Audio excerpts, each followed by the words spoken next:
You're always looking for the best tips and tricks when you're planning your Disney World vacation, but what about the slick deals that won't work?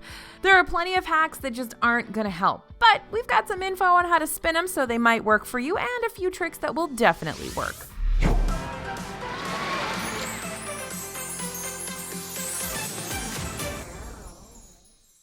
Hey everybody, it's AJ for Disney Food Blog. Looking for ways to skip long lines at Disney World? Well, there are lots of tricks that will work, but plenty that will steer you in the wrong direction. We're here to catch you up to speed so you don't need to do major research or fall victim to misguided planning before your big vacation.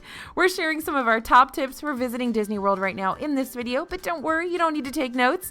Just head to disneyfoodblog.com/tricks to get everything we're talking about in this video in an easy cheat sheet that's sent right to your inbox. Yep, disneyfoodblog.com/tricks, and when you drop us your email, we'll sign you up for our totally free newsletter that I talk about all the time because it's so helpful, and you won't miss out on any news or Disney updates leading up to your trip.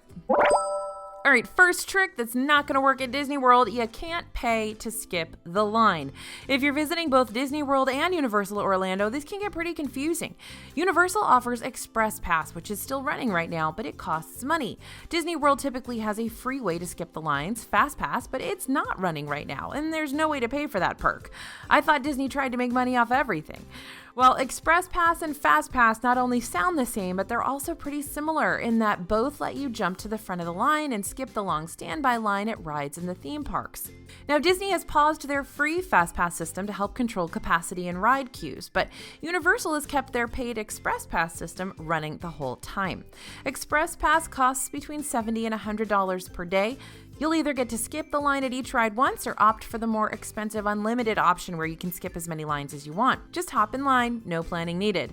Disney's free version would let you schedule 3 rides in advance to skip the line, and you could book more Fast Passes on the day of after you've used those initial 3. Yeah, the paid one gets you more, but it also costs a lot more, and presumably that price tag is keeping the number of guests using the system a bit lower, though some Universal Hotel guests do get it as a free perk. Disney's never offered a paid version of Fast Pass. It has been free to every ticket holder, not just those staying at Disney hotels.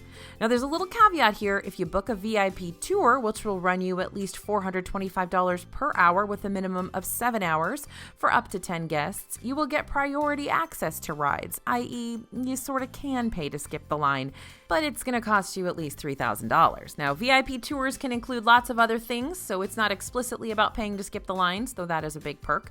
So if you've got $3,000 plus the cost of tickets lying around, you've got a way to pay to skip the lines. The rest of us will be waiting in the standby line. And something else to note to make things even more confusing than they already are, over in Disneyland, there is something called Max Pass. Now, that you actually do have to pay for, but that's for a different video. All right, let's talk about tech hacks to skip the lines. You probably already know to expect to wait in lines for everything in Disney World, but in the before times, you could use a tech hack to skip the lines when picking up your lunch. Mobile order used to be a shortcut. Now it's the norm and doesn't necessarily save you much time, especially if you waited a little too long to put your order in. When you sit down to breakfast, you should be deciding where you want to eat lunch and placing your mobile order in the My Disney Experience app. That way you'll be sure to get the pickup time that you want, and you won't be stuck at lunchtime when everyone is hungry and you can only find a pickup window 2 hours from now, or get a hot dog from a cart. You're going to want to keep this other tech hack in your back pocket for whenever Disney World does bring back Fast Pass, though. After you've used up your initial 3 Fast Passes that you booked in advance, you can get more, and it's only limited by how quickly you get on rides and how many Fast Passes are left for the day. We'd suggest booking your first 3 Fast Passes for early in the day, so you've still got plenty of time to book more. But for now, you'll want to make a solid strategy for when you'll ride the most popular rides, and sometimes that means going against some conventional theme park wisdom. We've seen wait times for Flight of Passage, Animal Kingdom's hot ride, get shorter later in the day when it can be a 2-hour wait when the park first opens. Why is that? Well, Animal Kingdom is the park that closes the earliest, which means people like to go there in the morning and get everything done and then hop to a different park for the afternoon and evening. So you'll see a lot more people in Animal Kingdom in the morning than you will in the late afternoon. So keep an eye on wait times leading up to your trip to get an idea of the crowd levels and when certain rides are the most crowded. We're covering all that data over at disneyfoodblog.com so you can catch up before you arrive. The next trick that isn't working at Disney World right now is using those hotel perks to get into the parks before they open. Disney does still often let guests in ahead of the posted opening time, but hotel guests don't get any extra time beyond what everyone else gets anymore. Before, hotel guests could take advantage of extra magic hours an hour ahead or 2 hours after official park operating hours, when only people staying at Disney hotels or partner hotels could enter the parks. And though Disney has announced an early entry option for hotel guests, they haven't initiated it yet. So hotel guests are still just regular guests at this point. Now, our other hot tip used to be snagging a super early breakfast reservation that would get you in the park before it opened. You could take photos in a nearly empty park on your way to eat, and if you finished early, you'd be one of the first in line for rides. Universal still offers their extra hours to their hotel guests, another confusing aspect if you're visiting both theme parks on your trip. And like I said, though early entry has been announced for Disney hotel guests, that's as far as it got. Still no word on when the new hotel guest perk that gets you in 30 extra minutes early will start.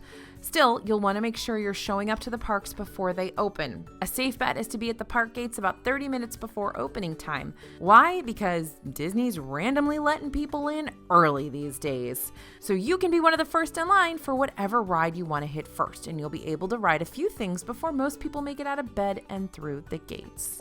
All right, another trick that isn't working that often at Disney World right now is requesting seats on rides. Your mileage will definitely vary with this one. We are getting lots of differing reports, but the general rule is that there's no requesting B1 at Soarin' right now. Due to restrictions with ride loading, you can't make seat requests at this time for most rides. You may wait an hour or more in line to get the worst seat on the ride. Though really, any seat on a Disney ride beats no seat on a Disney ride, right? There is one request that still may be honored right now, and that's over at Millennium Falcon Smuggler's Run in Hollywood Studios. This interactive ride can be kind of a bummer if you end up in the back positions that have you smashing buttons with a less than stellar view at the ride screen, but you can request to be in the pilot position. This one's been mixed again since before.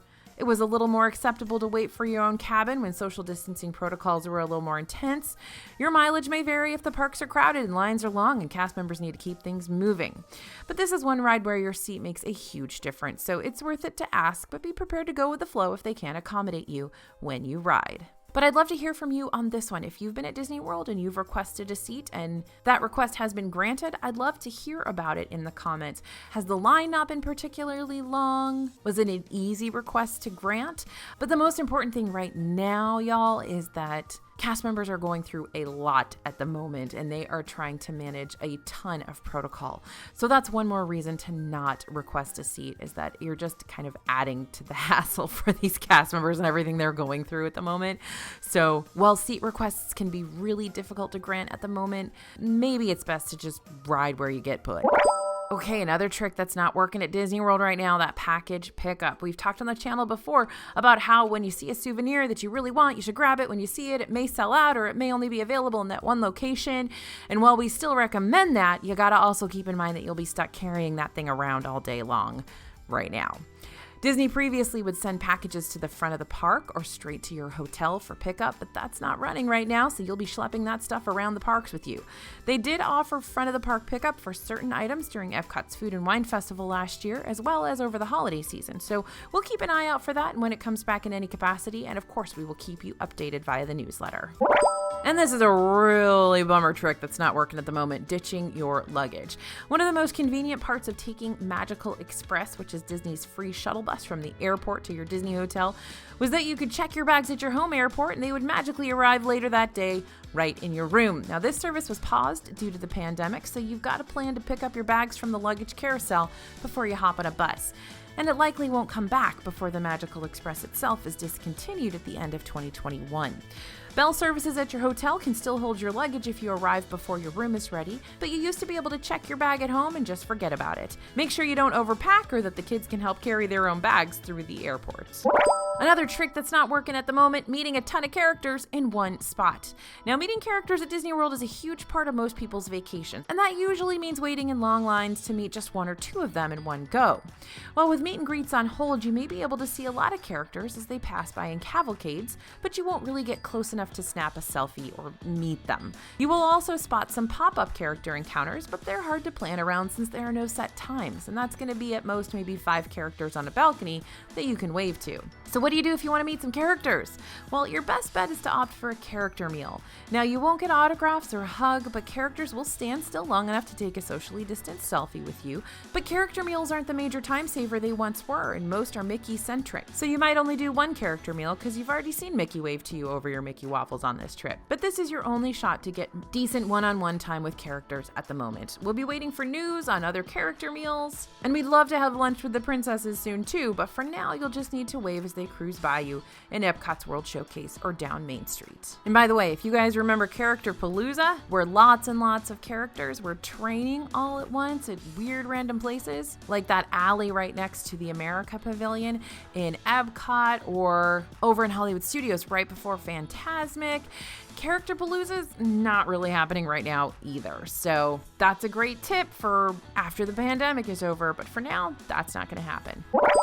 Another trick that's not really working at Disney World, doubling up on meals. Our hot dining tip used to be to make a reservation right at the end of breakfast at buffet restaurants to try both breakfast and lunch. Well, they typically start switching over to the lunch buffet shortly before lunch service officially begins. So if you made a 10:30 reservation, you could get the end of breakfast and the beginning of lunch and try a little bit of everything.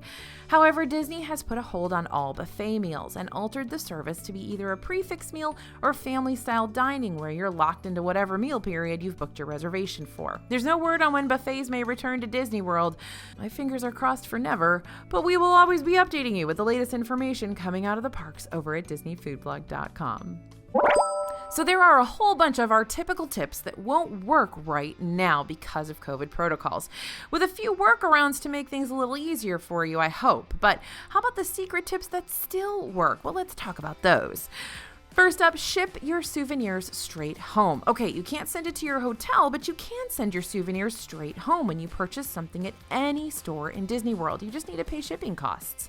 The cast member who brings you out can help you with the paperwork and shipping charge right at the register. Or if you prefer to gather up all your stuff at the end of your trip, or maybe it's the night before you leave and you realize all this stuff is not fitting in your suitcase, you can usually ship things from your hotel gift shop so long as you have the receipt to show that you purchased the stuff at Disney World. Another trick that's working right now, skip the line at stores. There's one line you can skip at some locations in Disney World and no one knows about it. The mobile checkout feature is testing at some stores like Mouse Gear and Epcot. It's designed to let you skip the line at the register. You'll scan a QR code when you enter the store, scan the tags of items you want to purchase, and pay for all your stuff right in the app. Then you head to a little stand where a cast member verifies and bags your purchase, and you didn't have to wait in line to get to the register. Just don't use it if you want to ship stuff home as soon as you buy it. That capability doesn't exist in the app. By the way, if you want to try this, it should be a part of your My Disney Experience app. All right, you can still request seats at restaurants. So even if it's not as easy to make a request on a ride right now, you can still make a request for a certain table at restaurants. And let's face it, you're spending a lot more time at dinner than you are on Big Thunder Mountain Railroad. We have a whole section in our DFB guide to Walt Disney World Dining that tells you which tables to request at which restaurants. In Disney Springs, there are a few fun tables to request, like the Diving Bell at Jock Lindsay's Hangar Bar. By the by, Jock Lindsay's is pretty much seat yourself, so you kind of have to be like me and be a weirdo, kind of scoping up the Diving Bell and hanging out next to it and kind of looking at the people in there, hoping they are getting out soon if you want to get the Diving Bell. If you don't want to be a creeper, though, like me, then don't do that. Now, the speedboat inside the boathouse is also a very cool table to sit in, and the Triceratops table at T-Rex, of course. At restaurants with multiple rooms, don't be afraid to ask to sit in your favorite dining room, like the SCA room at Skipper Canteen or the West Wing and Be Our Guest in Magic Kingdom. And those are just my favorite rooms. They may not be your favorite rooms. You can request whatever your favorite room is. If you want the full rundown, head over to dfbstore.com, pick up that guidebook. It's got lots of pages, 800 pages of our hard-won knowledge about everything you might encounter when planning, booking, and actually eating at restaurants in Disney World. And our guides come with a full money-back guarantee, and you can get a discount by using code YouTube on any of our guidebooks and bundles. We've got the link to buy in the description. All right, rider switch. This is still a trick that works in Disney World right now. Rider switch is an awesome trick that not enough people know about. If you need to split your party to have someone wait with a person who doesn't want to ride, you won't need to wait in the full standby line 2 times. Just have your group speak with a cast member outside the ride. They'll set you up with a rider switch pass, and the first half of your group will go on the standby line while someone waits with whoever isn't riding. After the first group rides, you switch so everyone gets a chance to ride. The second group can include the person who was waiting with the person who didn't want to ride, and 2 or 3 others, so no one needs to ride alone, and a few in your party get to ride twice. Disney also offers disability access service to accommodate guests who can't wait in a traditional standby line. Just head to Guest Relations to answer any questions you may have and to sign up for the service. Here's a great trick that is absolutely working right now: checking wait times in the app. While there are no tech hacks to get you to the front of the line, you can use the My Disney Experience app to help monitor when wait times are their shortest. Don't trek across the park to see if Test Track has a short wait. You got that info right in the palm of your hand. Go about your day and just periodically check to see if a ride has a shorter line at any point throughout the day, and head over there then. And allergy requests. Disney is phenomenal at handling and accommodating allergies and special diets at their restaurant. And while menus may be more limited right now, that doesn't mean you need to sacrifice if you have a certain allergy or special dietary request. You can mark off allergies when you're making your dining reservation and check allergy-friendly menus when you mobile order from counter service restaurants. You can also speak with a cast member or chef at the restaurant if you have multiple allergies or a more complicated request. They'll totally take care of you. We have a whole chapter in our DFB guide to Disney World dining all about eating at Disney World with special diets. That can save you tons of time scouring the internet to answer your questions. Again, you'll find that guide along with our snack and festival guides over at dfbstore.com.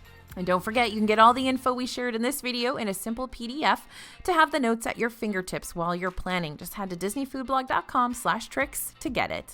We're always on the lookout for new tips and tricks that are going to help you have a better and smoother Disney World vacation. That's kind of our whole deal. It's why we get up in the morning. So be sure to subscribe to the channel, sign up for our newsletter, follow us on social media, and you won't miss a single one of our top tips. Thank you guys for listening. Thanks for watching. As always, this is AJ for Disney Food Blog, and we'll see you real soon.